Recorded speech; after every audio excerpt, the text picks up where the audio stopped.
Welcome back to Guns and Grilling, where we smoke, sear, and shoot. Today, we're talking about one of the most versatile cartridges in the modern AR platform, the 300 Blackout. And today, we'll finish up our video by smoking some savory beef ribs on the grill. Let's get it popping.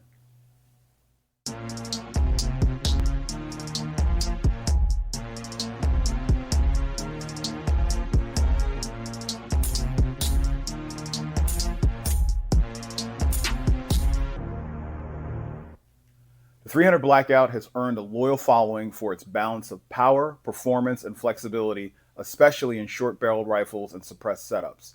So let's break down what makes it great, what to watch out for, and who it's really for.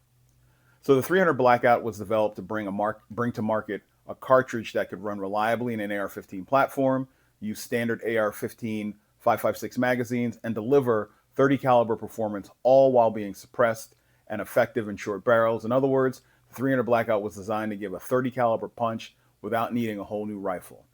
Honestly, I was late to the 300 Blackout party, but I now understand what all the hype and fuss was about. I really didn't fully understand initially that it was a platform that fully leveraged the AR platform with the same lower, same BCG, same magazines, and that you just needed a new upper with a 300 Blackout barrel. But once I found out and I got with the program, I was happy that I did. So let's talk about my SBR 300 Blackout setup. Starting with the Aero Precision Lahar 30 suppressor, which is a great can. I read a lot of reviews before I got it. Really designed for 30 caliber, and it runs like a charm, and it's really, really quiet. I've got a Manta silicone suppressor cover, which really does a good job of keeping the heat down, even better than some of the Kevlar covers that are out there. I've got a PSA 10-inch upper, a Magpul hand stop. For the lower, I've got a Springfield Armory Saint lower that I repurposed from an old 5.56 build. I've got a B5 stock, a CMC flat front trigger, a Sightmark red dot sight. I'm a big fan of Sightmark red dot sights. They work really well. I run them on a lot of my other rifles and for years and have had no issues. Got a Crimson Trace CMR 301 light and laser combo. If you haven't tried this light and laser combo, you should, because it really works well and it runs pretty flawlessly. And I've run hundreds, if not 1,000 rounds through a couple different rifles that have this setup. Also have a GBRS Hydra clone riser, and this riser has been fantastic. So, there's a lot of discussion around risers. I may do a video about it eventually here, but it really does what it's designed to do by keeping a good cheek weld without having to dip your head and bend your head down. But it's really been a good add. Also got a Radian Raptor charging handle on here, and then also I got from Magpul some 300 Blackout specific magazines. While you can use 5.56 magazines, I found that the 300 Blackout magazines, they have their design really factors in the geometry of the round, and so they do a better job of feeding, even better than the standard 5.56 magazines. And then also very important that you mark your magazines. So I've got these bands that say 300 Blackout on them, so you don't mix up your ammo with 5.56, because that would be a bad thing. You'll have a very bad day if you do that. So let's talk about ammo, right? So the 300 Blackout ammo comes in supersonic and subsonic cartridge configurations. The supersonic loads are typically less than 190 grains and give you about 2,000 feet per second plus, similar to 7.62 by 39 rounds, right? The subsonic loads are 190-ish to 220 grains, which stay under the sound barrier. And they usually give you about 1,000 feet per second, which make them ideal for suppressed fire. And you can easily switch between supersonic and subsonic ammo without having to change your rifle, right? Just swap the mags and keep running. So let's talk about some of the pros about the 300 Blackout.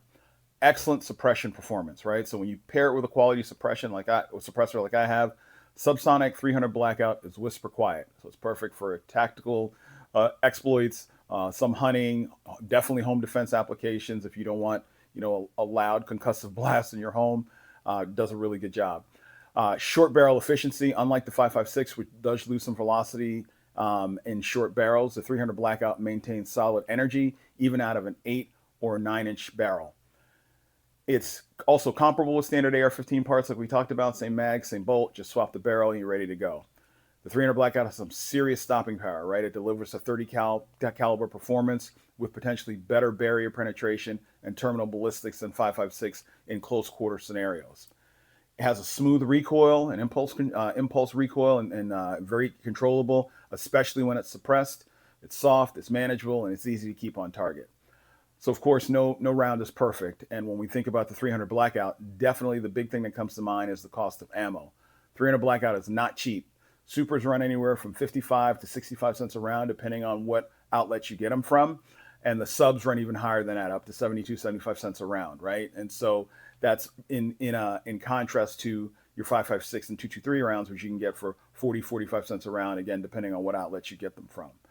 The other con is the limited range, right? So this shines, the 300 Blackout shines up close, say inside of 200 yards, but beyond that, you're going to get a drop and drift that's going to be a little more dramatic.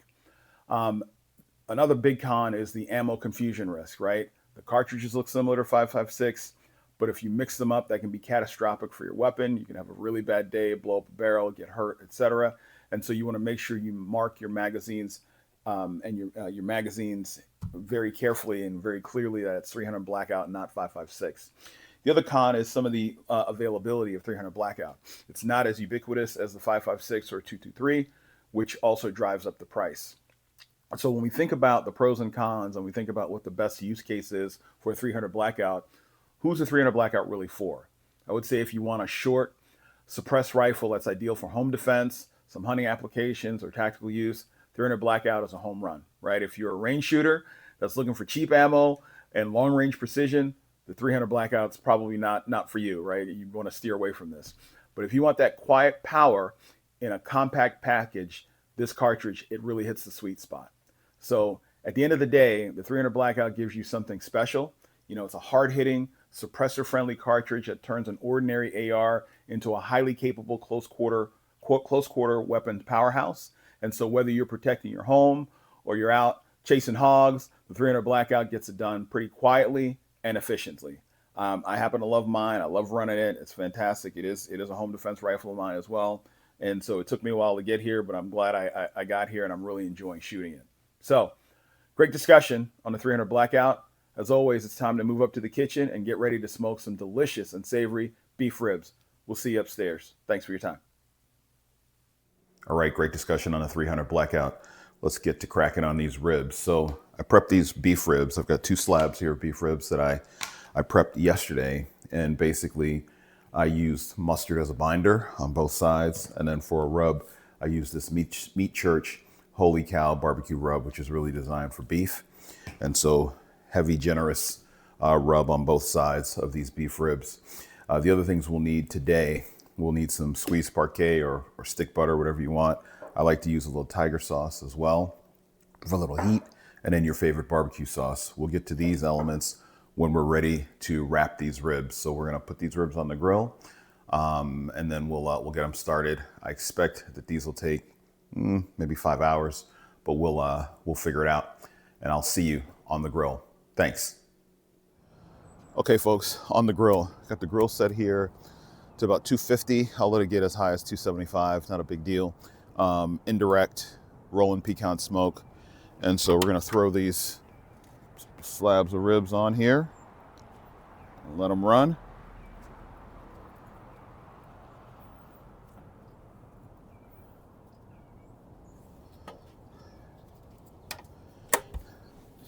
And I'll come check them here in about an hour and a half to 2 hours, and then I'll know that they're ready to get wrapped when the meat really starts to shrink and you can see the good edges of the bone.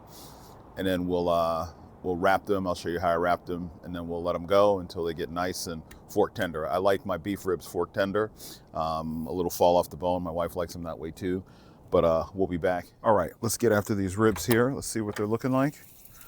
All right, those look fantastic. You can see a nice bend in them, the ends of the bones there, meaning it's time for them to get wrapped.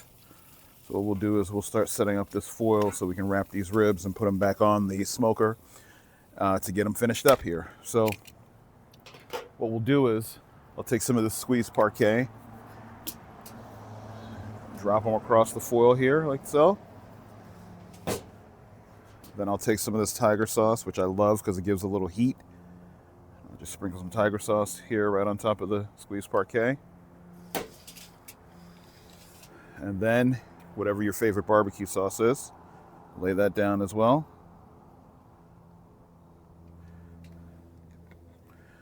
Now we'll take our first slab of ribs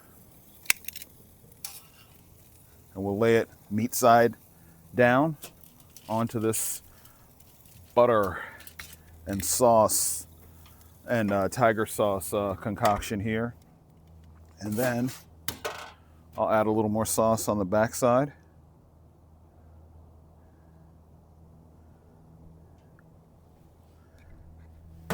And a little more tiger sauce. All right, like so. Now we'll wrap them up.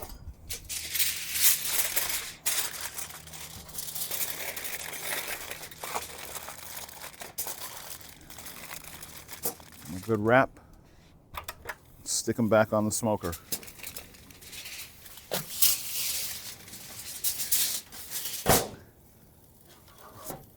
And I'll repeat the same process for the other one.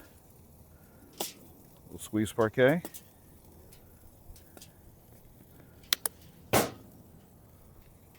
Tiger sauce. No real magic formula to this. It's pretty easy. Barbecue sauce.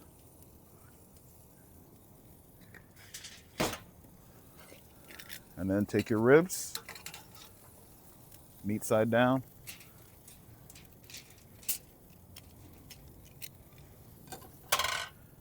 And then hit the back side. One more time. Tiger sauce. Barbecue sauce.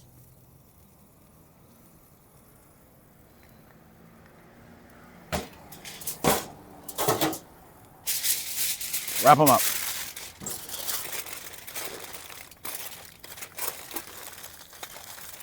Now I like to use foil. Some people like to use butcher paper. I'm just a fan of foil. That's what I've been using.